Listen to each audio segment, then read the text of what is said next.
Je lis du livre de Jean, chapitre 4, au verset 24, ce qui suit. Dieu est esprit, et il faut que ceux qui l'adorent en esprit et en vérité. Prions. Notre Dieu, notre Père, nous sommes en train de découvrir partiellement qui est Dieu. Aide-nous à travers cette lecture, mieux appréhender, connaître Dieu. Car il nous est impossible de l'accepter si nous ne le connaissons pas. Fais-nous cette grâce, nous t'en prions, au nom de Jésus, et pour ta gloire éternelle. Amen. Tu noteras avec moi, Dieu est esprit. En clair, il n'a pas de forme humaine. Il est invisible. Il peut être partout à la fois. Nous nous appuyons sur cela, sur l'expérience de Moïse quand il est monté sur la montagne du Sinaï et pendant qu'il était en train de converser avec Dieu, il lui annonça que le peuple s'était tourné vers les idoles. Donc Dieu pouvait être sur la montagne du Sinaï avec Moïse et en même temps voir ce qui se passait dans le camp. Il pouvait être dans beaucoup d'endroits. C'est pourquoi qu'on dit qu'il est omniprésent. Il est aussi omniscient, car il sait ce que nous avons en nous. Exemple, quand Moïse doit se rendre vers Pharaon, il dit, je sais que Pharaon ne vous laissera pas partir. Et dans la Bible, tu peux lire, j'endurcirai le cœur de Pharaon. Qu'est-ce que cela veut dire? Est-ce que c'est Dieu qui a poussé Pharaon à agir de la sorte? Pas du tout. En fait, Pharaon croyait déjà qu'il était un Dieu. Ils avaient plus d'une centaine de divinités, de dieux. Ils estimaient que si Israël était esclave des Égyptiens, c'est parce que leur Dieu était supérieur, plus fort que celui des Hébreux. L'autre aspect important, n'oublie jamais que ce n'est pas ton intelligence qui te permet de comprendre la parole, mais le Saint-Esprit qui convainc l'homme de péché et de justice. Concrètement, qu'est-ce qui s'est passé pour Pharaon? N'ayant pas le Saint-Esprit qui réside en lui, des démons. Parce que le corps est soit le temple du Saint-Esprit ou le temple des démons, l'un ou l'autre. Toi qui m'écoutes, si tu n'es pas à Jésus, ton habitation, ce sont des démons. Tu n'es pas possédé comme les personnes qui font des choses, on est d'accord. Mais la cupidité, l'amour de l'argent, la Bible appelle cela de l'idolâtrie. Aimer le plaisir, c'est se trouver sur la voie large. Et la voie large, c'est celle qui conduit à la perdition.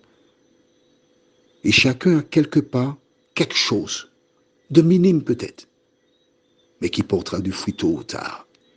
Donc Pharaon qui, lui, n'a pas l'Esprit de Dieu, quand Moïse s'oppose à lui, les démons qui sont en lui l'incitent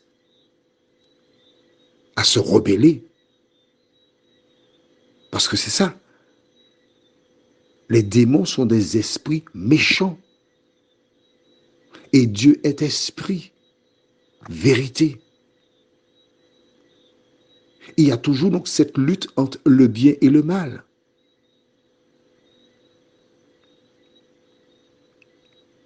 Mais la mort de Pharaon est là pour démontrer que Dieu qui est esprit remporte la victoire sur celui qui animait Pharaon, en l'occurrence l'ennemi de la race humaine. Lors du baptême de Jésus, on lit dans la Bible que le Saint-Esprit descendit sous la forme d'une colombe. Ce n'était pas un animal, c'était l'Esprit qui a pris la forme d'une colombe. Et l'Esprit peut prendre n'importe quelle forme. Nous retenons donc que Dieu est esprit.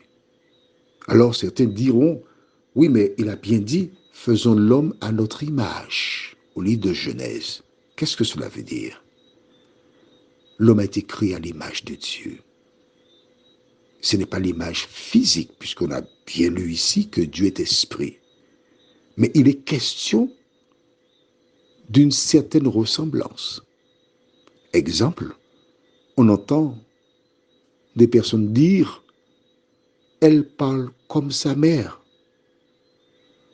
il marche comme son père, il a le même sourire que sa mère, etc. C'est une ressemblance.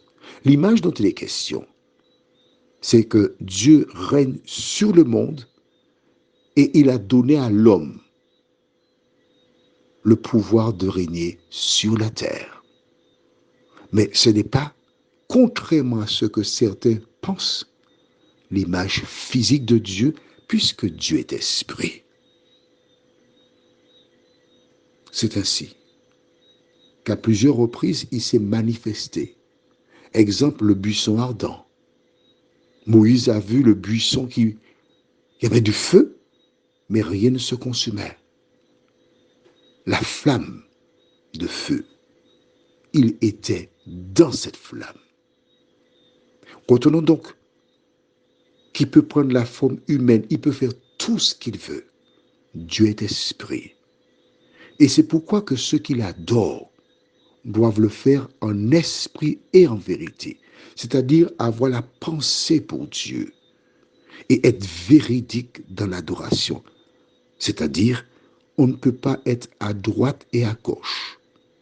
Nul ne peut servir de maître. Soit il aimera l'un et haïra l'autre. Vous ne pouvez servir Dieu et maman. D'où la nécessité pour chacun de s'arrêter, de faire un bilan pour savoir où il est exactement. Prions. Notre Dieu, notre Père, combien nous te sommes reconnaissants pour ce privilège que nous avons de savoir que tu peux être en Guadeloupe et en même temps au Guatemala, en Malaisie et en même temps à la Martinique.